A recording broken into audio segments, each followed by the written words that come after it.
বাংলার বিভিন্ন জেলার ও গ্রামে বিভিন্ন রূপে দোল উৎসব উদযাপিত হয় প্রতি বছর। তেমনই এক দোল উৎসব হলো কল্যাণী ঘোষপাড়ার উৎসব। কল্যাণী ঘোষপাড়ার বিখ্যাত সতী মায়ের মন্দির অবস্থিত। দোলের দিন এই মন্দিরকে কেন্দ্র করে উৎসবের আমেজে মেতে ওঠেন স্থানীয়রা। দূর দূরান্ত থেকে মানুষ এসে ভিড় জমান। ভক্তদের বিশ্বাস, গঙ্গাসাগর মেলা, জয়দেব কেন্দুরীর মেলার মতোই ভিড় হয় কল্যাণী ঘোষপাড়ার সতী মায়ের মন্দিরে। হ্যালো, কেমন আছেন সবাই? আশা করি ভালো আছেন। আরও একটি নতুন ভিডিওতে আপনাদের সবাইকে স্বাগত জানাই। আজ সকাল সকাল বেরিয়ে পড়েছি, যাচ্ছি হচ্ছে সতী মায়ের বাড়ি। থাম্বনেল থেকে নিশ্চয়ই বুঝে গিয়েছেন, তবে সতী মায়ের গল্প আমি এখনই বলছি না। কিভাবে যাবেন, কখন যাবেন, টাইমিং কি রয়েছে, সমস্ত কিছু আপনাদের জানাবো। রয়েছে এখন শিয়ালদা স্টেশনে, টিকিট কাটবো, তারপর আমি কোন ট্রেন ধরছি সমস্ত কিছু আপনাদের জানাবো। চলুন ভিডিওটি শুরু করছি।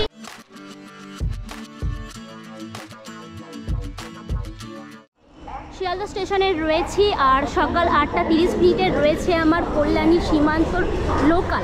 কল্যাণী সীমান্ত লোকালে করেই কিন্তু আমি যাব আজ কল্যাণী ঘোষপাড়া পর্যন্ত। আর ট্রেন এখনও আমাদের দেয়নি, আগে টিকিটটা কাটি। শিয়ালদা স্টেশনের টিকিটটা এদিকে আজ সতী মায়ের বাড়ি, তার জন্য আমাকে আজ যেতে হবে কল্যাণী ঘোষপাড়া। কল্যাণী ঘোষপাড়ার টিকিট আমি কেটে নিয়েছি, পার পার্সন ভাড়া পড়েছে 15 টাকা। আর সকাল 8:30টার সময় আমার ট্রেন রয়েছে, এখন বাজে 8টা। তো আমাকে একটু কিছুক্ষণ ওয়েট করতে হবে। কত নম্বর ট্রেন দিচ্ছে আপনাদের আমি জানিয়ে দেবো একটু পরে। ট্রেন আমাদের দিয়েছে 4 নম্বরে, এই যে কল্যাণী সীমান্তর লোকাল দিয়েছে 4 নম্বর প্ল্যাটফর্মে। আমি একদম পিছন দিকে এগিয়ে যাব, অর্থাৎ একদম পুরো ট্রেনের সামনের দিকে যাব, তাহলে কিন্তু আমাদের সুবিধা হবে। যে আজকের আমাদের ট্রেন কল্যাণী সীমান্ত লোকাল প্ল্যাটফর্মে ঢুকলো। আমি উঠে গিয়েছি কল্যাণী সীমান্ত লোকালে। শিয়ালদা থেকে পৌঁছে একেবারে আপনাদের জানাবো কতক্ষণ আমার লাগলো। আর কল্যাণী ঘোষপাড়াতে নেমে আপনাদের একদম দেখিয়ে রাস্তা দেখিয়ে ভিডিওটি আমি করব। নেমে পড়েছি কল্যাণী ঘোষপাড়া রেলওয়ে স্টেশনে। আর এখান থেকেই আমি টোটো নেবো। টোটো নেওয়ার পরে কিন্তু আমি পৌঁছে যাব সতী মায়ের বাড়ি। টোটো কোথা থেকে নিতে হবে দেখুন, এই একদম কল্যাণী ঘোষপাড়ার শেষ প্রান্ত, অর্থাৎ এদিকে গেলে কিন্তু কল্যাণী সীমান্ত। আর ওইখানে রয়েছে টোটো স্ট্যান্ড, ওই টোটো স্ট্যান্ড থেকে কিন্তু আমি টোটো ধরবো। টোটো আমাকে এই জায়গাটাতে নামালো। আর সামনেই রয়েছে বেশ কিছু ফুল এবং মিষ্টির দোকান। এই যে এখান থেকে আপনারা এই সমস্ত ডালা কিনে মায়ের মন্দিরে পুজো দিতে পারবেন। দেখুন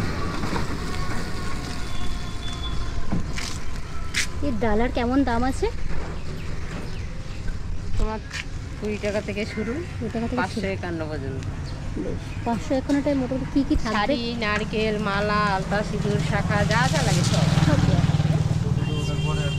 এই একদম মায়ের মন্দিরের সামনেই ওনারা রয়েছেন। এই হচ্ছে গেট, ভিতরে প্রবেশ করব, করে আপনাদের দেখাবো।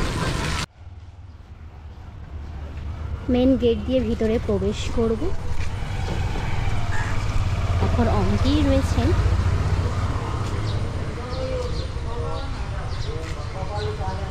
এখানে এরকম ছাউনি দিয়ে রয়েছে, বসার জায়গাও আছে।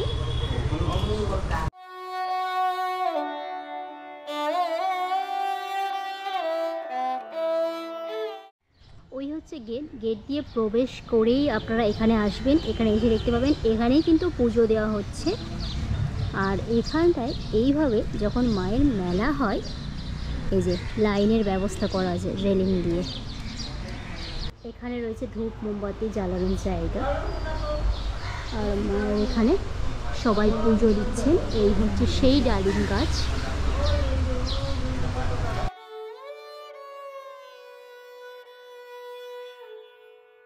এই মন্দিরে সুতো বাঁধার একটি রীতি রয়েছে, তবে সুতোর সঙ্গে মাটির ঘোড়া এখানে বাঁধা হয়। মন্দিরের কাছেই রয়েছে পুকুর। সেই পুকুরে স্নান করে ভক্তদের মন্দিরে পৌঁছে ডালিম গাছের ঢিল বেঁধে দিতে হয়, তাতেই পূরণ হয় মনস্কামনা। আর মনস্কামনা পূরণ হলে এসে ডালিম গাছ থেকে ঢিল খুলে ফেলতে হয়। এটাই সতী মায়ের মন্দিরের নিয়ম। এখানে নিত্য পুজোর পাশাপাশি প্রতি শুক্রবার বিশেষ কীর্তনের আসর বসে।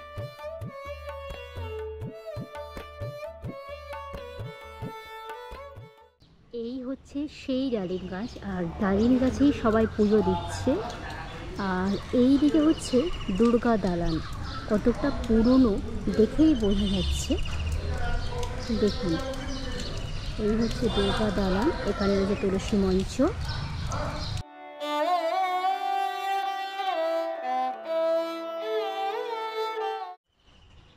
এইখান থেকে আমি এবার এই দিকে পিছন দিকে চলে যাব, গিয়ে আপনাদের দেখাবো।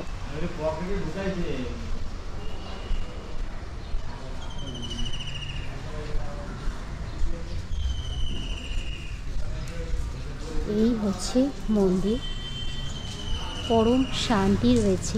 শ্রী শ্রী সতী মায়ের মন্দির, কর্তামা লেখা রয়েছে। মন্দির এখন নির্মাণের কাজ ওপর দিকে চলছে। মায়ের মন্দির এখান দিয়ে যাব, গিয়ে আপনাদের দর্শন করাবো।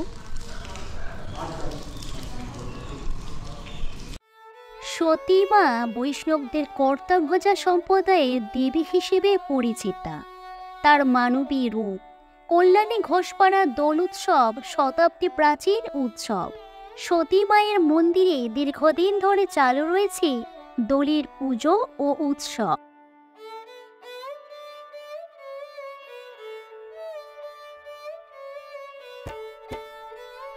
শোনা যায় 1694 সালে শান্তিপুরের কাছে ওলা নামে এক গ্রামের মহাদেব নামে এক বৈষ্ণব ব্যক্তি পানের বরজে সুন্দর এক মানব শিশুকে কুড়িয়ে পায়।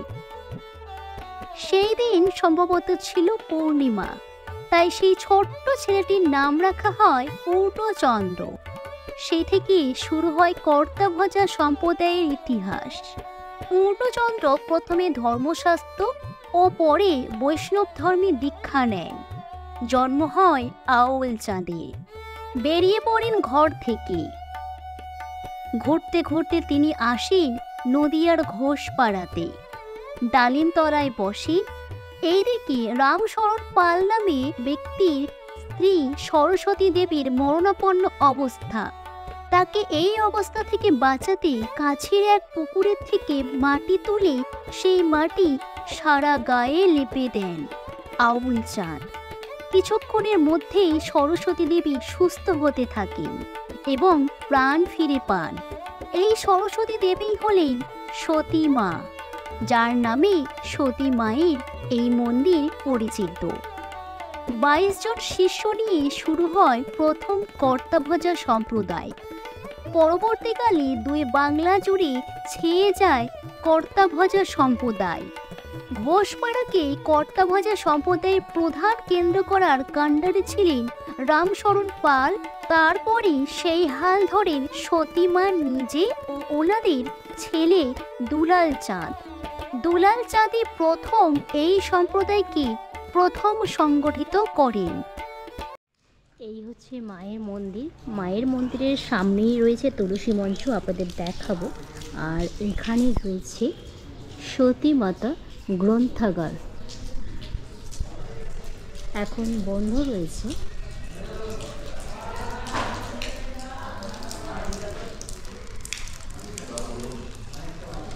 আর এই হচ্ছে তুলসী মঞ্চ।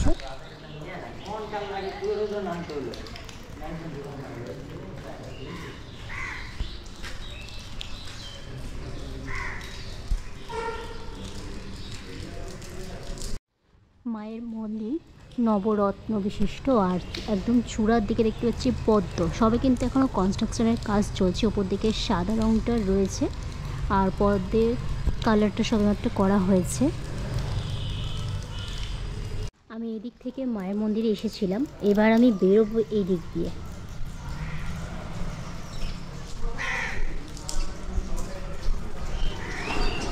মায়ের মন্দিরে প্রবেশ করার জন্য অনেক দিক দিয়ে গেট রয়েছে। এখানেও গেট রয়েছে, ওদিকেও গেট রয়েছে। আর এখানে রয়েছে দেখুন জলের ব্যবস্থা।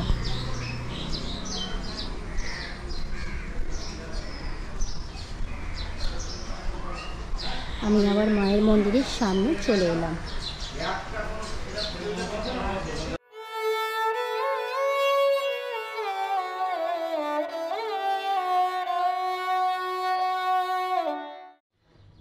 এই হচ্ছে দুর্গা দালান, একদম লাল রং। এখানে আলপনা দেওয়া হয়, আলপনা রয়েছে এখনো। এই যে একদম সামনে থেকে আপনাদের দুর্গা দালান দেখিয়ে দেবো।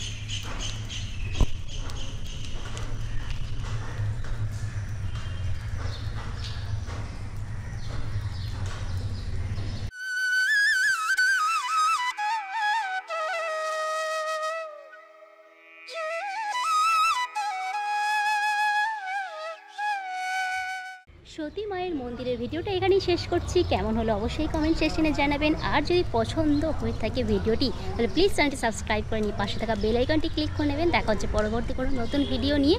ততদিন ভালো থাকবেন, সুস্থ থাকবেন।